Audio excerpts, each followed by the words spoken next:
We'll talk about a guy on this one that I heard Jay mention earlier why he was off, and we'll let the guys talk about his stats. But and I saw Coach Chastity Legg, because she played for him, and saw a NewsCur article mentioning him. But y'all talk about Coach Larry Tribble, because I'm sure Coach White knows about him pretty well. Yeah, I know Larry well. Actually, his daughter played for me before he got into coaching. Okay, yeah. So. And she was a heck of a player, a really good basketball player. And I just remember Larry kind of coming around to gyms and games and stuff. And next thing I know, he's going back to school to become a coach. And he did, and did it very well, very successful. Did a great job at West Limestone, and then went on to win to Mississippi and won a championship too over there. But Larry he's a great guy too. We were talking about characters. Yes. People just talked about Larry fits right in that category as well. But his daughter was his oldest daughter played for me. Youngest one played at West Limestone, of course. But Larry's very deserving to be in this Hall of Fame, and we're looking forward to it. He even came back and was assistant coach for Justin's championship team. Taylor's championship team. Sure what I understand was a very vital part of that championship. Yep. Yeah. You know, it's good to have somebody that knows on the bench where you can see things a little bit different perspective, and somebody that's been there as well. That's been there. So I understand that he did a great job for Justin in that run.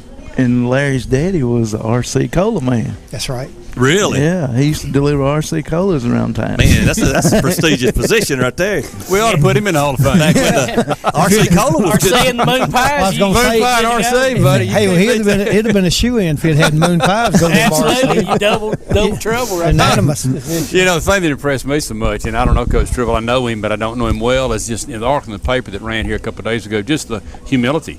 Yeah. I mean, of the guy, just it's all about the kids, and you could just tell that. I mean, he just deferred any kind of recognition or any kind of honor, and just when those kind of guys are in it, and what they can do for kids, and you saw Randy and what Shannon, what he'd meant in her life. That's. It's about the kids. And here Shannon is 30 years later from playing for Coach, and she says, one of the biggest influences in her life. And I guarantee you interview these Tribble girls that played for them, it'd be the same thing. Yeah. So, what you do, what you put out there in the world and the difference that makes, I mean, I can't imagine a greater thing than a great coach like Coach White and Coach Tribble, what they've meant to kids. Yeah. And that's what I seen, and that's what I seen last night. I've been helping I guess it's been 7 years now, helping out with football teams, helping Coach Legg out at Ardmore and helping Coach Pugh out at East Limestone. And, those kids, you get close to those kids. Absolutely. And getting to see those kids graduate last night, and, been helping Coach Pugh out the last couple of years at East Limestone, getting to see those kids graduate, and get to go up there and hugging them and letting them know how proud you are, and seeing Coach Pugh. Coach Pugh was right there. As soon as all of them got their diploma walking around, he was there right there hugging every one of them, and I got to see him. And then Coach Legg, he told me, he said, after he handed out diplomas at East Limestone, he said, I want to go to Ardmore and hand out diploma. I want to go see those kids, because those kids meant a lot to me, and we knew those kids we probably had those kids since we was at the 8th grade. So we ended up going back to Ardmore last night and seeing those kids. That's great. And that's what it's all about. And we saw those kids up there, and so it was great. It was great to see those kids and let them know how proud we were. Absolutely. Let them know how important they were. So you get close to those kids, and you get a little special bond. And I know Coach White. I know how he's had a lot of kids coaching over the years, and I'm sure when you get to see kids like Shannon and it don't matter if you had great careers like Shannon or somebody who maybe sat on the bench but was just important to you. That's right. Or maybe the manager. That's right. For you for 4 years that meant a lot to you. I meant to bring this up, and Shannon's here. I'm sorry, we'll go back and talk about Larry again in a second, but I want to share this with you. When she got her letter, being inducted in the Hall of Fame, I think I've shared this with you, Jimmy. She called me and it left a voicemail. I didn't answer the phone, but she was actually crying about this induction, talking about how much it meant to her and how much, her kid and her husband, but also her mom. And it was unreal. I mean, it had me crying. And I shared it with my wife, and I had my phone over because I wanted to actually play it before our board. I thought, you can't replicate this. Anyway, we accidentally hit the button and deleted it. Coach. Yeah. Well, you ought to see his phone. Well, I mean, it's like Fred Flintstone. He needs to get I got it. He's got one of them 1920 Judge. Green Acres. I climbed the Hooterville pole, man. So you got to give me a little credit. Carries around in a bag. But Still in the bag. But anyway, it was just. I mean, it's awesome. But you're right, and this is my second year on the board, y'all, and I'm gonna tell you what, Mannion Kaufman, my dear friend, Billy Hargrove, my dear friend last year, guy, what it meant to them, what it means to their families, what it means to this community, and what their reflections are on this community. There's nothing like it. I'm just telling you, it is so rewarding to experience, and of course, Coach White experienced it from, player coach. Now that is absolutely a unique experience. That's like seeing your own kid going in. Yeah, but it's just great stuff. And I think, guys, this is another thing I was thinking about. As Athens grows and we get bigger and bigger and we see it every day and we're fighting traffic. Yes. To have something that continues to reflect this community, right? Yeah. And the spirit and the essence of growing up here and the DNA of sports here, I think it's important. Yeah. I think it's vitally important to keep these kind of rituals alive. And it makes Athens a unique place, right? Because you can get some homogenized real quickly and get new influences, and all that's great. Yeah.